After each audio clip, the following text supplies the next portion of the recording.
एक असा माणूस जो दिवसभराच्या कामात थकतो पण थकवा कधीच दाखवत नाही, जो घर चालवतो पण घरात आपलं दुःख उघड करत नाहीत, जो सतत खंबीर राहतो पण आतून कधी कधी पूर्णपणे तुटलेला असतो। हा माणूस म्हणजे एक पुरुष। त्याच्या जीवनात अनेक भूमिका असतात, मुलगा, पती, वडील, मित्र, सहकारी, आणि प्रत्येक भूमिका निभावताना तो स्वतःला मागे टाकतो, स्वतःच्या गरजा विसरतो। पण या सगळ्यात त्याचं मन, त्याच्या भावना, त्याचे संघर्ष हे कुठेच चर्चेत येत नाहीत। नमस्कार मंडळी, ऐकाव या आपल्या खास मराठी पॉडकास्टमध्ये तुमचे सहर्ष स्वागत आहे। दरवर्षी 19 नोव्हेंबरला आंतरराष्ट्रीय पुरुष दिन साजरा केला जातो।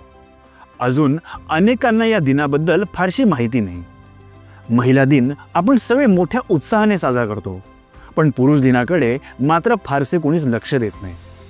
आज आपण जाणून घेणार आहोत की आंतरराष्ट्रीय पुरुष दिन नेमका का साजरा केला जातो, त्यामागचा इतिहास काय आणि आजच्या काळात त्याचे महत्त्व काय आहे।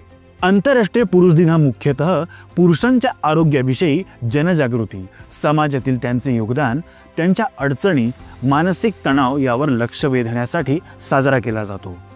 पुरुष देखील मानसिक, भावनिक आणि शारीरिक पातळीवर अनेक अडचणींचा सामना करतो, मात्र समाजाने त्यांच्याकडून कायमच मजबूत राहण्याची अपेक्षा ठेवली असते, त्यामुळे त्यांच्या भावना नेहमीच दुर्लक्षित राहतात। म्हणूनच हा दिवस त्यांच्या भावना, समस्या आणि समाजातील सकारात्मक भूमिका यावर प्रकाश टाकतो।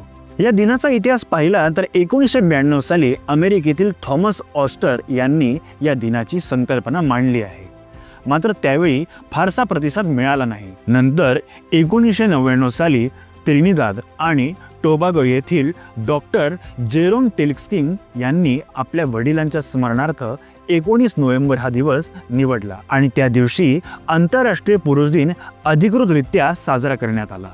त्यांनी सांगितले की समाजात सकारात्मक पुरुषांची आणि योग्य आदर्श व्यक्तिमत्वांची गरज आहे। त्यांच्या प्रयत्नांमुळेच आज जगातील 80 पेक्षा जास्त देशांमध्ये हा दिवस साजरा केला जातो।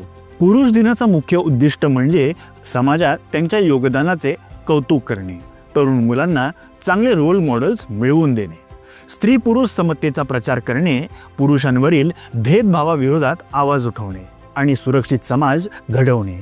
हे उद्दिष्ट ऐकायला साधं वाटतं, पण त्याचा परिणाम फार मोठा असतो, कारण आजच्या समाजात केवळ महिलाच नव्हे तर पुरुषही अनेक प्रकारच्या सामाजिक अडचणींना सामोरे जात असतात। पुरुषांमध्ये मानसिक आरोग्याची समस्या दिवसेंदिवस वाढत चालली आहे। जागतिक आरोग्य संघटनेनुसार आत्महत्या करणाऱ्यांमध्ये पुरुषांचे प्रमाण हे महिलांच्या तुलनेत जवळपास दुप्पट आहे। त्यांना त्यांच्या भावना व्यक्त करण्याची संधी कमी मिळते। मुलं रडत नाहीत किंवा पुरुष कमकुवत असू शकत नाही अशा जुनाट सामाजिक समजुतीमुळे अनेक पुरुष आपली मानसिक अवस्था मांडत नाहीत आणि त्याचा परिणाम त्यांच्या आरोग्यावर आणि आयुष्यावर होतो। जगभरात हा दिवस विविध प्रकारे साजरा केला जातो। काही देशांमध्ये चर्चासत्र, आरोग्य तपासणी शिबिरे आयोजित केले जातात। समाजात खरी समता तेव्हाच निर्माण होईल जेव्हा प्रत्येक व्यक्तीच्या समस्या ऐकल्या जातील, समजल्या जातील आणि त्यावर उपाय शोधले जातील।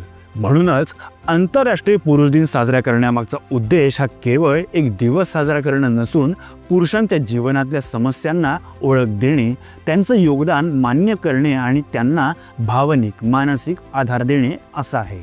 तर मंडळी, आजच्या पुरतं एवढंच। आम्हाला आशा आहे की तुम्हाला आमचा हा पॉडकास्ट अवश्य आवडला असेल। आवडला असल्यास लाईक व शेअर करायला विसरू नका व खाली असलेल्या कमेंट बॉक्समध्ये आम्हाला सांगा की तुमच्या आयुष्यातील पुरुषांसाठी तुम्ही काही खास करण्याचा विचार करत आहात का।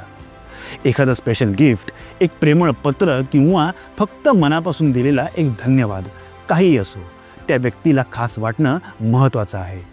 ऐका मराठी पॉडकास्टचे पुढील अपडेट जाणून घेण्यासाठी आमच्या चॅनलला सबस्क्राईब करा आणि बेल आयकॉन प्रेस करायला विसरू नका। धन्यवाद।